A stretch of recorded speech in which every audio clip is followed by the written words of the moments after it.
Sleeping Beauty. Once upon a time, in the land of peace and beauty, Springland, there lived a kind king and his beautiful wife. The queen gave birth to a beautiful baby girl with fair skin and blonde hair. Her eyes were brown, and her baby cries were like a melody. The king decided to celebrate the birth of his daughter. He invited all the fairies in Springland, except one old fairy that he didn't like. "I cannot forget that she was the reason my mother died on our hunting trip in the forest, my queen," said the king. "She didn't guard her as my father ordered." "She is a bad fairy, my king. If you don't invite her, she might put a spell on us, and we will live under an eternal curse," said the queen. "She cannot do that. All the fairies are on our side. If she puts a spell, they will be able to break it," said the king. "Trust me." The day of the party came, and all the guests were happy, eating, drinking, and chatting. They were family, friends, and the good fairies of Springland. The king and queen were wearing colourful silk garments, and the baby was in a long white lace dress. The queen was carrying the baby when the lights went off and the palace gate opened. The moon lit the entrance, and a strange woman walked in. "Good evening, my king," said the woman. "Although I'm not invited, I thought I should come and pay my respects." "You are not welcome here. Please leave the palace now," said the king. "As you wish, your majesty, but before I leave, let me give the baby a present," said the old fairy, giving the king a small box. "Open it. You will find my present to your beautiful daughter." As the king opened the box, a cloud of smoke came out, and the king saw a small needle inside. "When the princess turns 16, she will prick her finger on a magic spindle and die," said the bad fairy, taking the box and the needle. She left, and the lights came back. The party turned gloomy, and the king, queen, and guests were all unhappy with the terrible curse. "Help us, dear fairies. Can you reverse the spell?" begged the king. "We cannot reverse the spell, my king, because she is a stronger fairy than us. But we can reduce its effect," said one good fairy. The fairies stood in a circle, holding hands, and murmured some magic words. The palace trembled, and smoke rose from the middle of the circle. "The princess won't die, but will fall asleep for 100 years. The whole palace will fall into a deep sleep, and will not wake up until a kiss of love awakens the princess," said the good fairy. The guests left the party, and the king and queen sat together, planning how to protect their daughter. "Guards, get rid of all the spindles in the kingdom, and don't leave the princess alone at any time," ordered the king. 16 years passed, and the princess grew to be a beautiful young lady. The day of her birthday came, and everyone was making arrangements for the celebration. The princess loved flowers, and wanted a big bunch on the table in the middle of the hall. "Everybody is busy.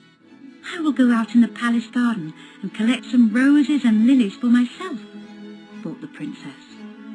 No one saw the princess leaving the palace without any guards accompanying her. The princess knew nothing of the curse, or what could happen to her. The queen called for the princess to try her birthday dress, but the princess could not be found anywhere in the palace. The king and queen were so angry and ordered all the servants and guards to search everywhere. While the princess was walking in the enormous garden, admiring the beautiful flowers and trees, she came upon a small cottage. The door was open, and she could hear a wheel spinning.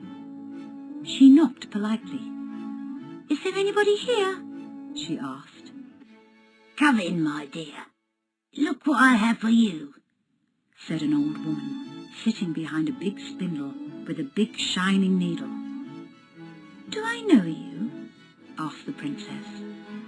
"No, my dear, but I know you, and I know your mother and father. They asked me to make your birthday dress, replied the old woman. Come, my dear, have a closer look. Feel your dress.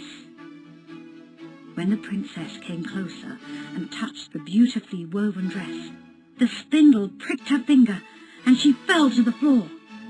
The bad fairy laughed and ran away, thinking the princess was dead. The guards and servants arrived and saw the bad fairy running away. They went in and found the princess unconscious on the floor. They carried her to the palace. Once they put the princess in her bed, everyone fell asleep in their places. The good fairy knew what happened. She covered the palace with thick vines and trees. 100 years passed. One day, a prince was hunting in the forest and saw the top of a tower hidden behind thick vines and tall trees. It looks like the tower of a palace. I haven't seen it before, thought the prince. He kept riding his horse towards the tower. When he got nearer, the trees seemed to make way for him to pass through. He arrived at the palace gate and pushed it slightly open. The palace looked abandoned. He peeked, but couldn't see anyone. He walked down the hall and saw people standing still like statues. The prince was perplexed. He walked on till he found a room with a big crystal door. He opened the door and found a huge crystal bed shining with all the colours of the rainbow. The sun was high, and its rays lit the crystal bed and the face of the beautiful girl sleeping on it. The prince moved closer. The girl was so beautiful and peaceful in her sleep. He tried to wake her up, but couldn't. Prince cried in despair because he had fallen in love with her and wanted to wake her. He leant over the princess and kissed her forehead. Teardrops fell on her cheek and she opened her eyes. "I have been waiting for you for so long, my prince," smiled the princess. The prince's face lit up with happiness. The king, queen, and everyone in the palace woke up.